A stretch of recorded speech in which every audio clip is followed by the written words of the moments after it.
Okay, good morning, everyone. We're going to learn for Wednesday, the 19th of Adar, and that's on page 59 in the Chayenu. And I just got a text from Gabby. He just got to work, so he had to sign off. But Gabby, thanks for joining us, and we'll continue on page 59 the Chayenu for the 19th of Adar, March 19th. The superiority of the action-based mitzvahs over Torah study. And by the way, don't get perturbed, because when the Alter Rebbe gets the Torah study, it's going to be the advantage of a Torah study over the action-based mitzvahs. And then it's going to be the superiority over davening over the action-based mitzvahs and Torah study. This is just the way it works. What's the most important holiday?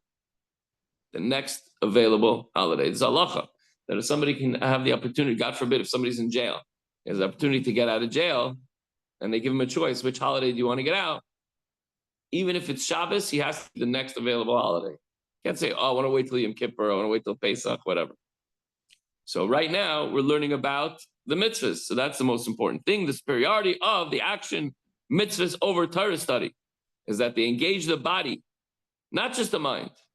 And they channel godliness even to the physical, as we were learning.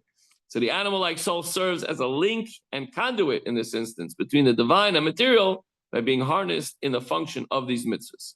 So you would think that the animal soul, you want to leave him out of it. Let the godly soul do all the work. But the godly soul needs the animal soul. That's why if we harness the animal soul properly, the animal soul gives life to the entire body, to your hands, to your mouth, to your eyes, to your legs, to your feet, and even to your head, which houses the brain, which is the intellect.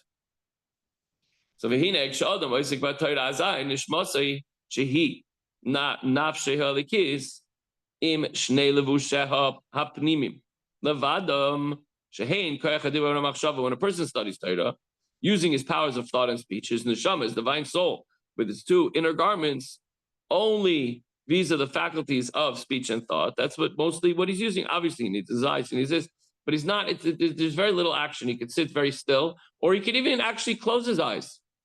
You could review Torah just in your mind without saying anything, right? You could sit there silently and think Torah thoughts. You can go through a whole sugya if you remember it by heart, if you have a good memory. So when you do that, okay, good. So you're using the faculty of speech and thought. You're using speech. Actually, thought is also a physical thing, but okay.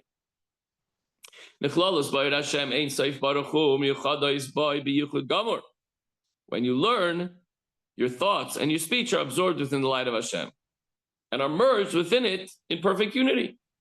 It's a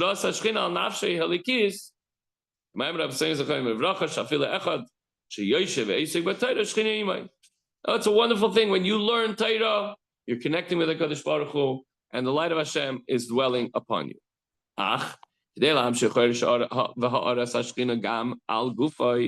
So what if you want to bring the light of Hashem into your entire body, into your hands, into your fingers, into your toes, into every part of your body, not just in your mouth and in your brain? In order to do that, you have to fulfill a mitzvah with your physical body. In this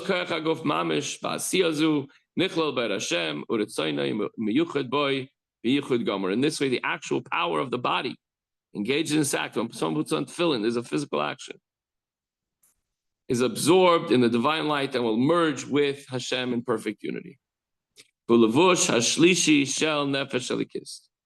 This constitutes the third garment of the divine soul. It's mentioned in chapter 4. The divine garment expresses itself in the faculty of action. So we have thought, speech, and action. Usually they say lights, camera, action. We say thought, speech, action. Right, Paul? Right. When the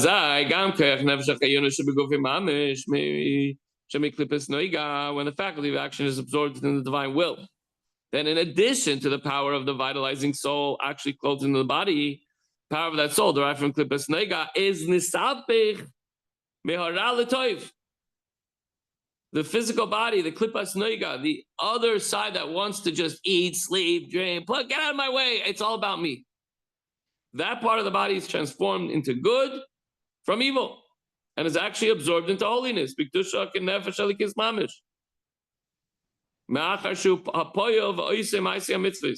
For it is the power of the animal soul that implements and performs the act that constitutes the mitzvah. You can't just do the mitzvah with your godly soul. You need to incorporate or utilize the animal soul to be able to fulfill the mitzvah, because the animal soul gives life to the entire body.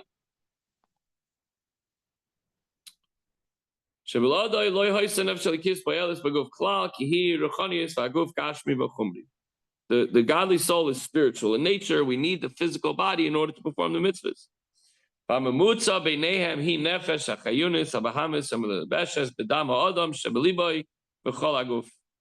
The intermediary between them is the vitalizing animal soul clothed in man's blood, which is in his heart and throughout his body. So the nature of the animal soul is such that the coarsest, most material-like level of its spiritual substance is capable of clothing itself within the blood. Now, since the animal soul is the divine soul's medium of affecting the body, its effective power is also absorbed into holiness when one performs a mitzvah. So you can actually transform your animal soul into good by doing a physical mitzvah. Takeaway for today: your soul wants to do something good, but it needs the body to perform that good thing, that good deed. When you are fulfilling an action-based mitzvah, you're drawing godliness into your physical, material life. Got it?